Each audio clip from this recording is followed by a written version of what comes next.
Boa noite, irmãos. Estamos aqui para mais um dos nossos estudos bíblicos às quintas-feiras. Vamos orar ao nosso Deus para que o Senhor esteja nos conduzindo neste momento.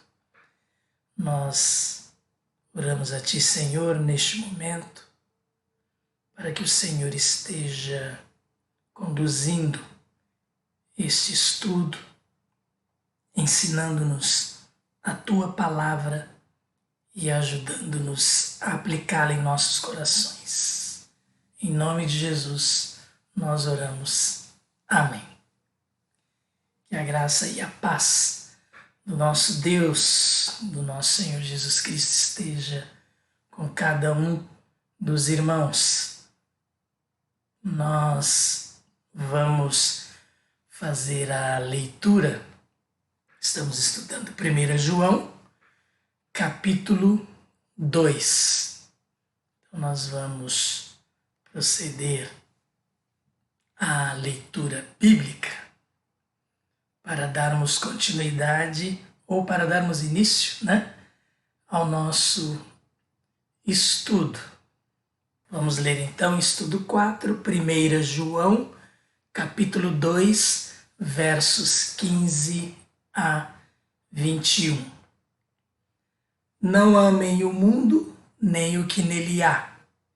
Se alguém amar o mundo, o amor do Pai não está nele. Pois tudo que há no mundo, a cobiça da carne, a cobiça dos olhos e a ostentação dos bens, não provém do Pai, mas do mundo. O mundo e a sua cobiça passam, mas aquele que faz a vontade de Deus permanece para sempre. Filhinhos, esta é a última hora. E assim como vocês ouviram que o anticristo está vindo, já agora muitos anticristos têm surgido. Por isso sabemos que esta é a última hora. Eles saíram do nosso meio, mas na realidade não eram dos nossos, pois se fossem dos nossos, teriam permanecido conosco.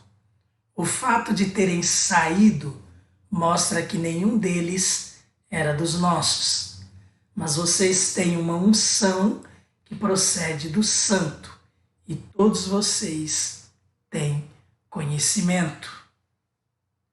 Não lhes escrevo porque não conhecem a verdade, mas porque vocês a conhecem e porque nenhuma mentira procede da verdade.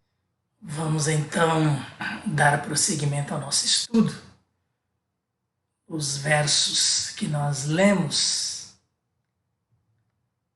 vamos fazer isto passo a passo.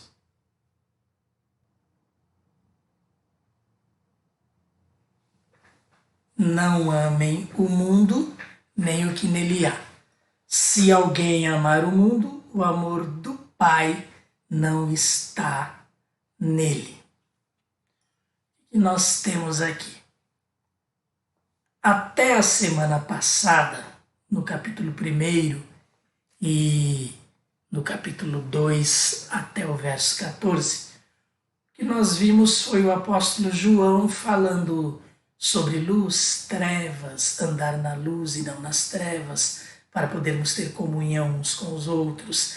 Andar na luz significa cumprir os mandamentos. Os mandamentos, eles são sintetizados no amor. O amor é o primeiro dos mandamentos, na verdade, amar a Deus sobre todas as coisas e ao próximo como a ti mesmo.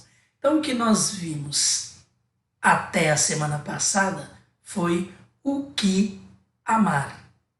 Então, amar Deus e o próximo. Hoje, nesse verso 15, o que nós passamos a ver agora é o que não amar. Não amem o mundo, nem o que nele há. Então, o que nós não devemos amar? O mundo. E no verso 16, o apóstolo João nos esclarece um pouco mais acerca disto. O que no mundo não deve ser amado? Ou o que em termos de mundo nós não devemos amar? Ele diz lá, o que não provém do Pai, e nós vamos daqui a pouco chegar a esse verso 16. Então ele diz, não amem o mundo, nem o que nele há. E o que há no mundo? Na verdade, são as coisas que não provêm do Pai. Não amar o mundo aqui, mundo em termos de pecado, no âmbito do pecado. Quem ama o mundo, quem ama suas atrações pecaminosas, evidencia a ausência de Deus na sua vida. Quem ama a Deus não pode amar uma vida pecaminosa, não tem como fazer isto, e nós, inclusive, já nos referimos a isto. Então, quem ama o mundo não evidencia a presença de Deus em sua vida. Deus é amor, portanto, o amor do Pai não está em quem ama o mundo. Se alguém amar o mundo, o amor do Pai não está nele. E aí nós podemos entender um pouquinho melhor este verso 15, quando nós vamos deixando um pouco mais detalhado. Então, o verso 15. Primeira frase, não amem o mundo nem o que nele há. Temos aqui um imperativo, uma ordem. Não é para se discutir se nós devemos ou não amar. O que o apóstolo João está falando? Não amem. Imperativo, ordem de Deus para nós. Não amem o mundo, nem o que nele há. Segunda parte do mesmo verso 15. Se alguém amar o mundo, o amor do Pai não está nele. Então, segunda parte. Se alguém amar o mundo, o que acontece? Qual a consequência de quem ama o mundo? O mesmo verso 15, na sua terceira parte. O amor do Pai não está nele. O que nós temos? Não amem o mundo, imperativo. Se alguém amar o mundo, o que acontece? O amor do Pai não está nele. O que significa isso? O amor do Pai não está em quem ama o mundo. Deus não é com a pessoa que ama o mundo. Deus não é com essa pessoa. Não atua favoravelmente na vida dela. Como pode alguém, vamos supor, orar a Deus e não andar nos seus caminhos, amar o mundo? Como pode Deus ser propício, ser favorável a esta pessoa? É isso que significa, então, esta terceira parte do verso 15. O amor do Pai não está nele. Então, Deus não é com essa pessoa, Deus não atua favoravelmente na vida dela. Ou podemos também lembrar que Deus é amor.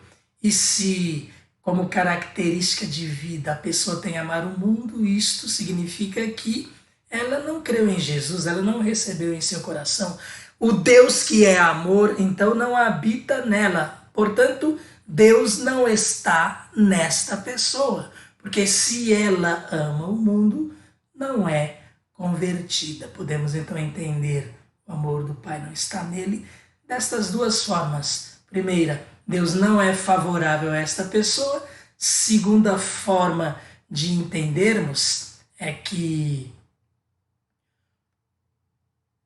Deus, o próprio Deus, não está nesta pessoa. Este é o verso 15. Vamos então para o verso 16. Então, só deixando bem aí na nossa mente, não amem o mundo nem o que nele há. Se alguém amar o mundo, o amor do Pai não está nele.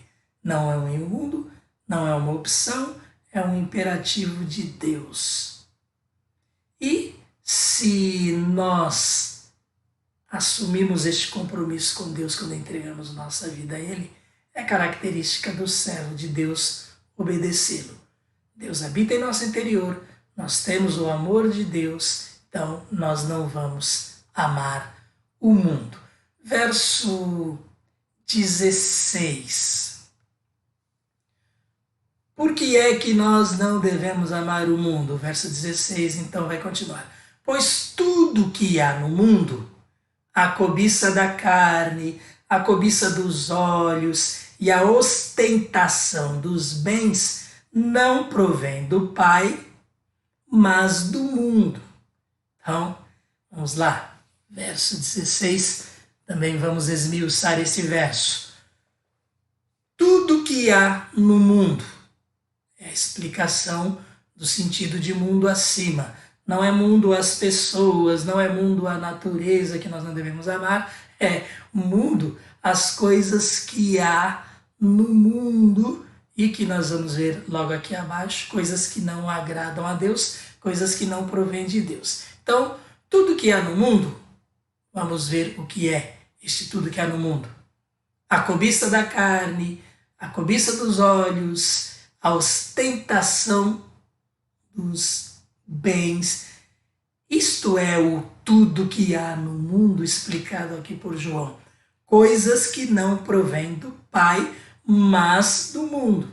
Então ele diz, tudo que há no mundo, a cobiça da carne. O que é a cobiça da carne? O que a carne deseja. A cobiça dos olhos. O que os olhos desejam. Falando de coisas que não agradam a Deus. A ostentação dos bens, que é isto? O desejo por dinheiro, por riqueza, avareza até. Colocar essas coisas em primeiro lugar. Viver em função delas, ainda que não as tenha. Então, nós entendemos assim este verso 16, mas vamos esmiuçá-lo ainda mais um pouquinho. Por que não amar o mundo? Verso 16 diz, pois tudo que há no mundo não provém do Pai, mas do mundo. Então esta é a resposta. Se nós fôssemos perguntar, por que não amar o mundo? Porque tudo que há no mundo não provém do Pai. E aí faríamos outra pergunta. E o que há no mundo?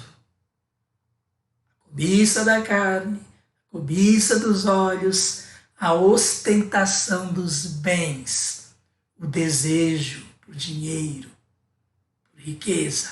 Então, podemos resumir aqui. O que há no mundo que não provém de Deus e que, portanto, nós devemos evitar e não devemos amar, não devemos desejar? O que a carne deseja, os desejos carnais, termos de sermos, inclusive, dominados por eles. O que os olhos desejam e que não agrada a Deus e coisas também que não podemos nos entregar a eles. Termos, inclusive, de vícios. E o desejo por dinheiro, por riqueza, onde estiver o nosso coração, ali está o nosso tesouro. Onde estiver o nosso tesouro, ali está o nosso coração.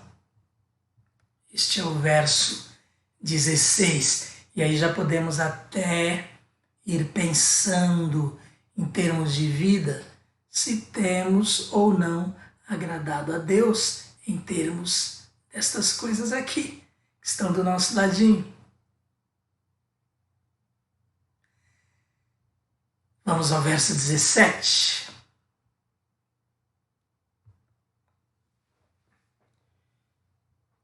O verso 17 vai nos dar uma razão também muito forte, além do fato de não vir de Deus estas coisas que nós devemos evitar e, portanto, não amar. O verso 17 ainda vai nos dar um motivo muitíssimo forte para não darmos preferência às coisas do mundo ao invés das coisas de Deus.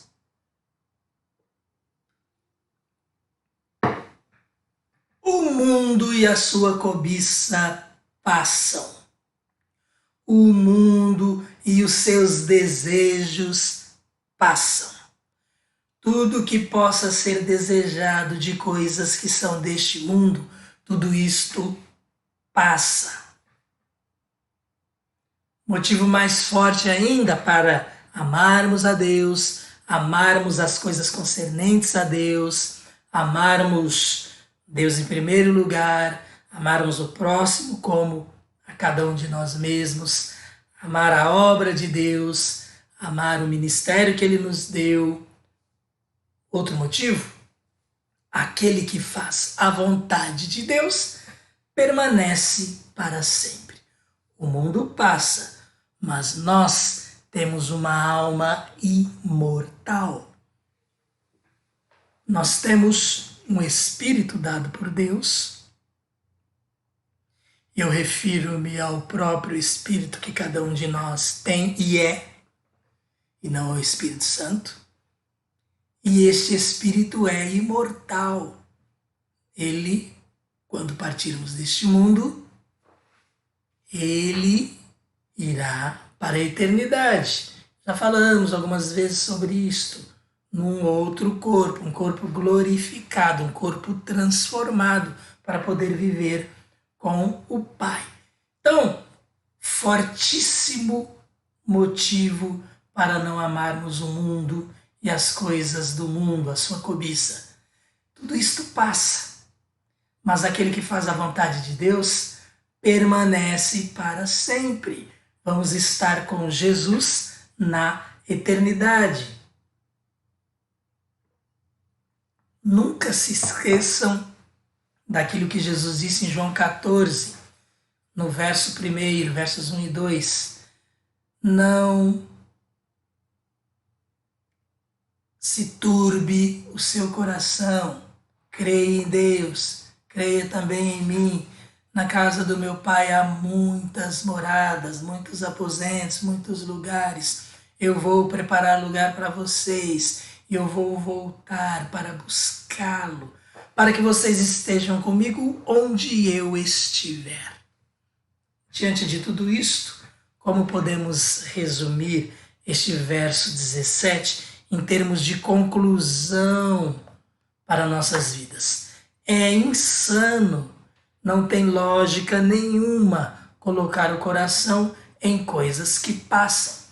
Como há pessoas que não enxergam um pouco além, só enxergam o momento. São como Esaú quando faz uma negociação com Jacó da sua primogenitura, algo tão importante que era receber a bênção de Deus, ter a bênção de Deus. Ele troca aquilo por um prato de lentilhas, por algo que iria lhe saciar a fome do momento. É assim, infelizmente, que muitas pessoas agem. Então, neste verso 17, que nós podemos inclusive lembrar, é isto.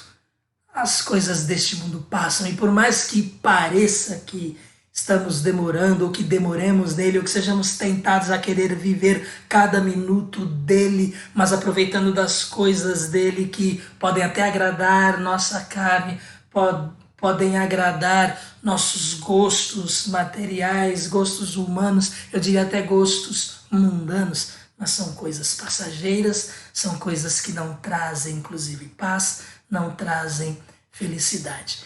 É insano, ou seja, é coisa de quem não raciocina bem colocar o coração em coisas que passam. Isto se a pessoa entende a Bíblia, entende a palavra de Deus. Senão vai fazer coisas que realmente não entende e acha que estão corretas. Verso 18. Filhinhos, esta é a última hora, e assim como vocês ouviram que o anticristo está vindo, Já agora muitos anticristos têm surgido. Por isso sabemos que esta é a última hora. João, neste verso 18, ele muda de assunto. Até o verso 17, o que nós vimos aqui foi ele falando o que nós não devemos amar. Lá no capítulo 1 e até o verso 14, ele falou quem nós devemos amar: a Deus e as coisas concernentes a Deus, as coisas que provêm de Deus. Dos versos 15 a 18, nós vimos o que nós não devemos amar: o mundo e a sua cobiça, o mundo e a sua concupiscência, o mundo e as coisas que ele nos oferece, mas que são coisas que não provêm de Deus. Agora, nesse verso 18, João vai mudar de assunto. Então, é o nosso segundo assunto deste estudo. Primeiro, nós poderíamos dizer que é o que devemos amar e o que não devemos amar. O que devemos amar? Deus e as coisas relacionadas a Ele. O que não devemos amar? O mundo e as coisas relacionadas a Ele. A sua cobiça, a sua concupiscência. Agora aqui, verso 18, João começa a falar de um outro assunto. Ele começa a falar da última hora. Ele vai falar do anticristo. Na verdade, ele vai citar o anticristo e vai falar que por causa disto muitos anticristos estão surgindo. Primeiramente, vamos entender então este termo que ele usa, última hora. Filhinhos, esta é a última hora.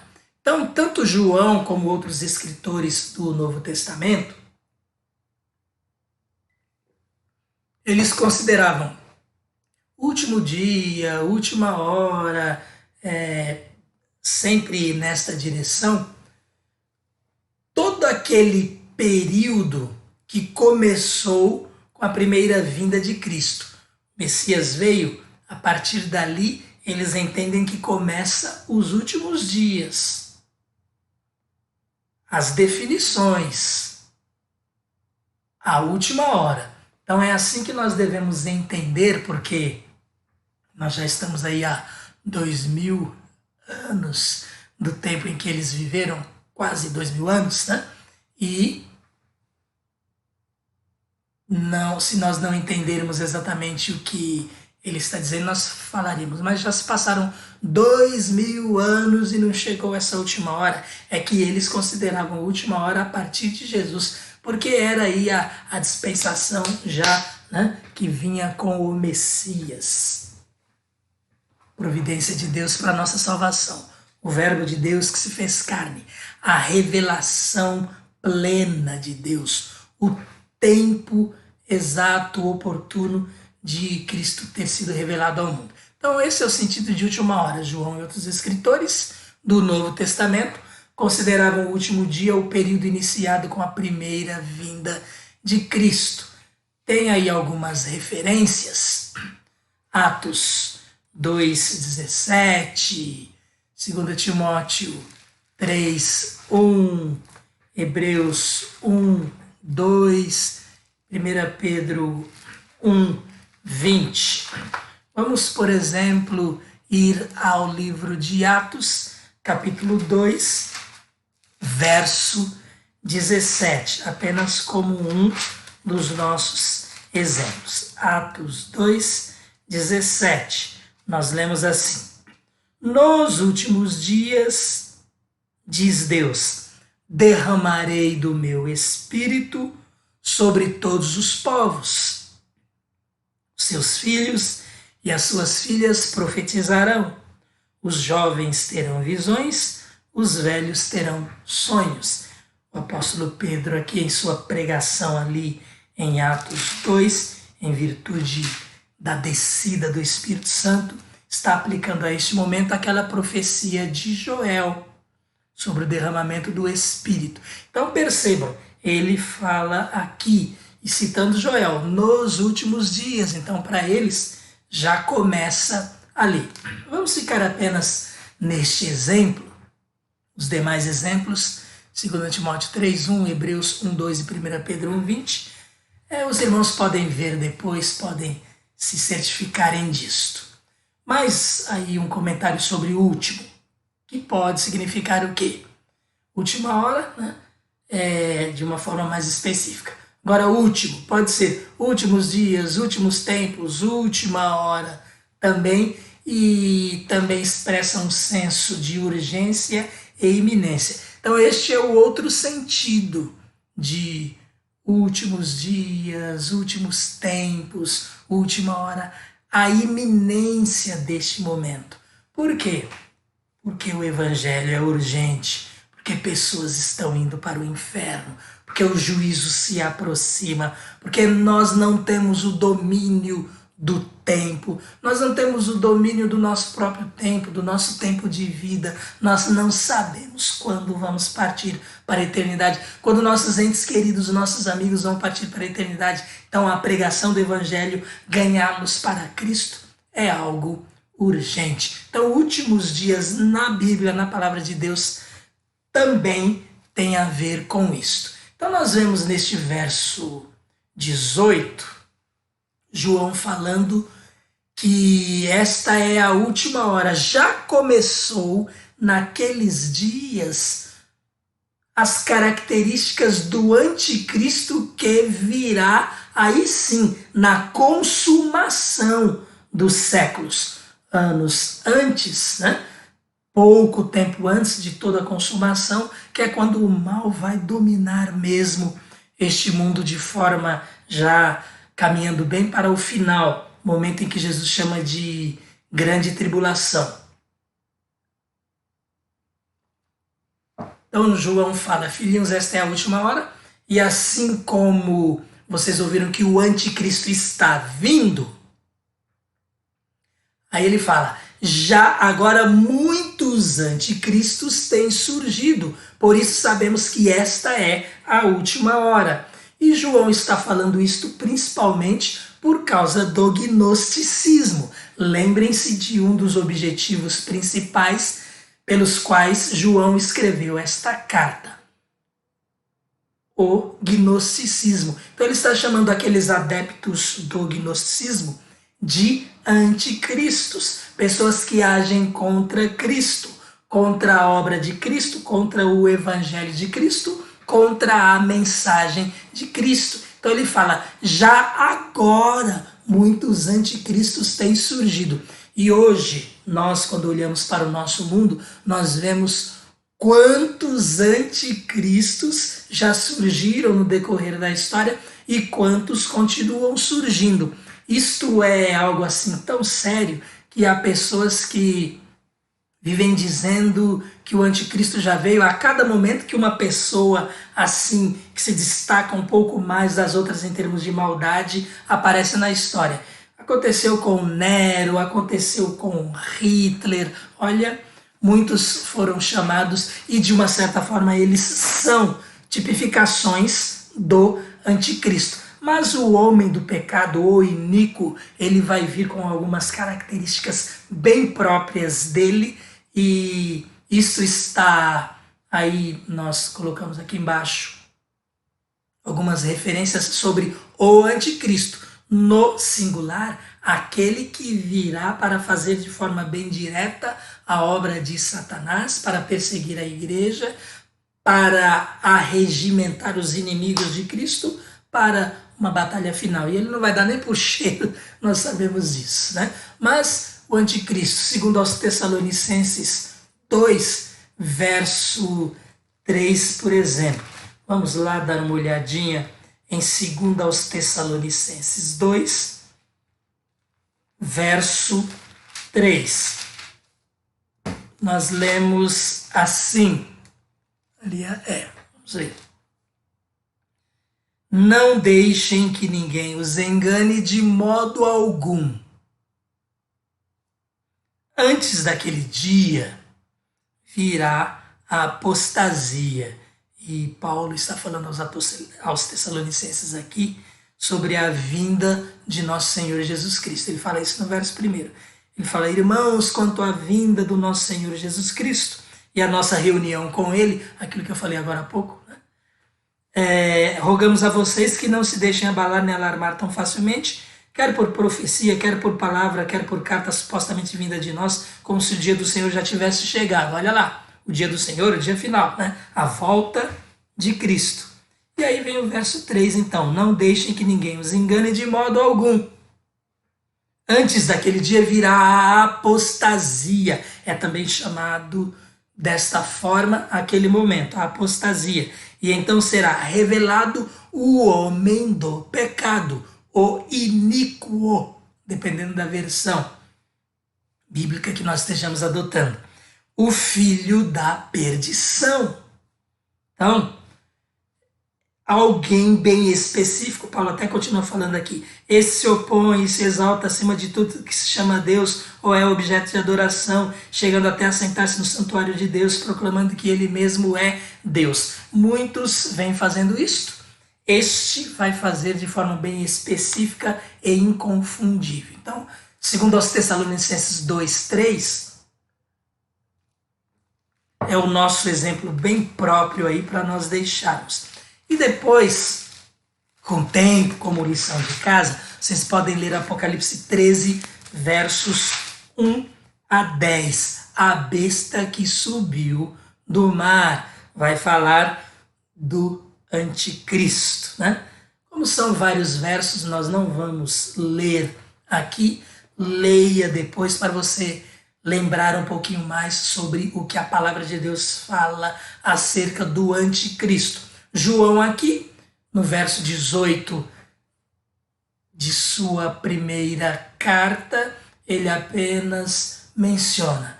Ele diz, como vocês ouviram que o anticristo está vindo, já agora muitos anticristos têm surgido. E anticristos aqui, então, o significado que ele quer dar aí é de pessoas que se levantam contra Cristo, contra a mensagem de Cristo, contra o Evangelho de Cristo. Então vamos para o verso 19, o nosso tempo caminha e nós terminamos, né? Explicando bastante, e se pararmos aqui não vai dar tempo de irmos até o 21. Eles saíram do nosso meio, esses anticristos dos quais João está falando agora. E olha, em todos os tempos isto acontece, nos nossos dias também. Anticristos se levantam de dentro da igreja, saem da igreja, se tornam adversários nossos e de Cristo. Alguns, inclusive, perseguindo a igreja. Foi assim, no tempo de João, ele estava se referindo aos gnósticos que saíram do meio cristão. Eles saíram do nosso meio, mas na realidade não eram dos nossos, pois se fossem dos nossos, teriam permanecido conosco. O fato de terem saído mostra que nenhum deles era dos nossos. Então, João está se referindo aí àqueles que se tornam anticristos, aqueles que se tornam contra Cristo. Ele não está se referindo àquele que virá no final dos tempos, um pouco antes da volta de Cristo, né? Está falando de todos aqueles que surgem contra Cristo, contra a palavra do Evangelho. Bem, este verso 19, nós temos aí um outro assunto que João, de uma forma indireta, até termina mencionando também. E nós vamos comentá-lo um pouquinho aqui. Deixei o verso 19 agora um pouquinho menor, só para nós nos referenciarmos nele.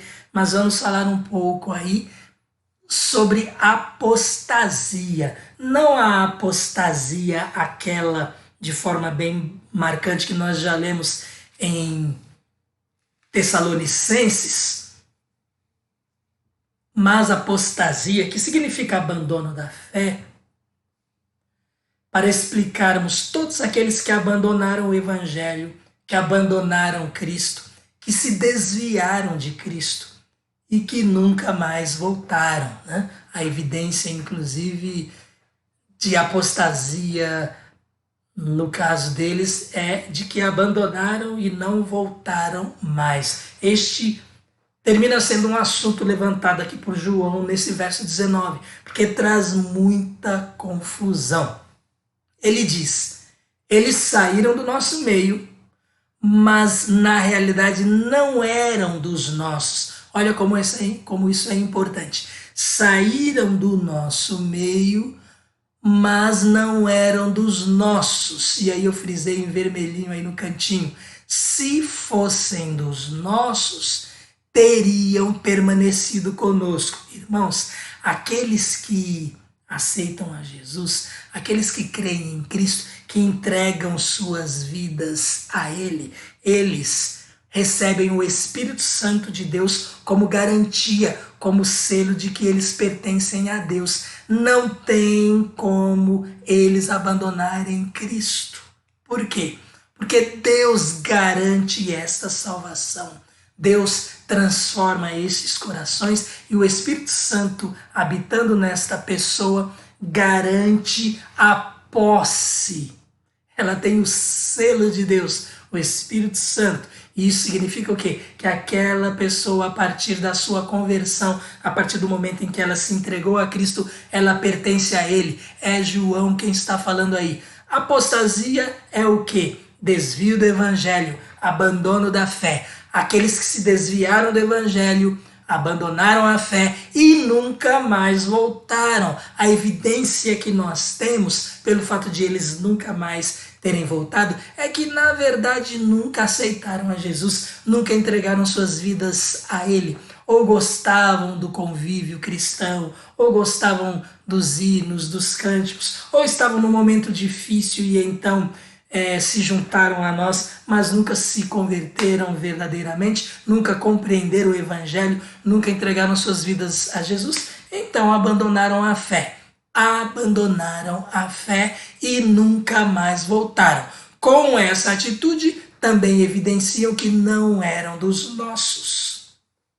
Se fossem dos nossos, João diz, teriam permanecido conosco. Este é o assunto, apostasia, que eu quero chamar a atenção aqui de cada estudante da Bíblia para prestar atenção aqui neste verso 19 de João.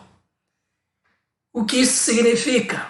Apostasia é para quem estava conosco, estava no nosso meio, mas não era dos nossos, nunca foi dos nossos. Apostasia é para quem não aceitou a Jesus, não foi salvo. Por quê? Porque não existe perda da salvação. E se alguém vier com aquela pergunta que sempre eles vêm, mas e a pessoa era assim, fazia isso e aquilo e tal e etc. E ela se afastou. João está falando, nunca foi dos nossos. Aliás, Jesus lá em Mateus 7 fala que haverá dessas pessoas que inclusive terão expulsado demônios, feito milagres. Ele vai falar, eu nunca conheci vocês. Principalmente quando as pessoas falam, olha, foi para o mundo, é pior do que aqueles que estão lá no mundo, né? Então, está aqui a explicação de João. E embora ele esteja se referindo aqui aos anticristos ali do seu tempo, que ele diz não eram dos nossos, nós podemos, por extensão, aplicar este acontecimento a todo aquele que estava no nosso convívio, adorava a Deus juntamente conosco, abandonaram a igreja, hoje inclusive parecem totalmente insensíveis, alheios à vontade de Deus, sequer se preocupam com a vontade de Deus. Esqueceram, é como se tivessem esquecido tudo acerca da palavra de Deus, que nós podemos concluir, semelhantemente a esses anticristos do gnosticismo. Então, por extensão, nós podemos aplicar esta conclusão do apóstolo relacionado aos gnósticos de seu tempo, mas a todo aquele que se torna anticristo no sentido de ser contra Cristo, de abandonar a fé, né? Então coloquei aí Esta é uma conclusão por extensão acerca do que o apóstolo escreve acima, mas nesse caso não estamos nos referindo a anticristos no sentido de pessoas que se levantaram contra o evangelho e a favor de Satanás ou de heresias, e sim daqueles que abandonam a fé, se desviam do evangelho, né? Então, esse é o assunto apostasia que eu queria trazer para nós ficarmos alertas em relação a este verso 29. João nos fala de forma aí bem clara. Saíram dos nossos. E por que saíram? Porque não eram dos nossos. Verso 20. Mas vocês têm uma unção que procede do santo, e todos vocês têm conhecimento. Olha, esse verso 20 chega a ser uma resposta. Sabe por que eles saíram do nosso meio? Sabe por que não permaneceram? Porque não eram dos nossos. Mas nós, o apóstolo João diz, vocês têm uma unção que procede do santo. O santo aqui, ele está se referindo a Jesus. E esta unção que ele diz, ele está se referindo, neste caso, ao Espírito Santo que Jesus nos deu quando nós entregamos nossa vida a ele. Então, olha o que João diz. Vocês têm uma unção que procede do Santo. Vocês têm o Espírito Santo que procede do nosso Senhor Jesus Cristo. E todos vocês têm conhecimento. Não tem como nós abandonarmos a fé, porque o Espírito Santo é a garantia, é o selo de que nós pertencemos a Deus. Conhecimento transmitido pelo Espírito Santo sobre quem é Cristo, o que Cristo tem feito, sobre o reino de Deus. Por isso que nós lemos em algumas passagens bíblicas aqui que nós não precisamos que ninguém nos ensine. É acerca daquelas convicções que Deus coloca nos nossos corações. Então, vejam aí, não tem como nós abandonarmos a Cristo. Por quê? Porque nós temos o Espírito Santo. Nós temos a unção que procede do Santo, né? Nós temos o Filho, nós temos o Pai, na pessoa do Espírito Santo que habita em cada um de nós. Este é o verso 20. Eu ia para Efésios para nós comentarmos um pouco sobre isso, mas não temos mais tempo, né? Não, né? Então, vamos lá, a caminho já do final do nosso estudo. Vamos ver aí o verso 21 e assim terminar esse estudo. Verso 21. Não lhes escrevo porque não conhecem a verdade, mas porque vocês a conhecem e porque nenhuma mentira procede da verdade. Percebem? Por que João está escrevendo? Mais um dos objetivos intermediários dele lá. E de uma certa forma não deixa de ser o mesmo, a certeza de salvação que nós precisamos ter. Não lhes escrevo porque não conhecem a verdade, mas porque vocês a conhecem. A verdade é Cristo e nós conhecemos Cristo. Nenhuma mentira procede de Cristo.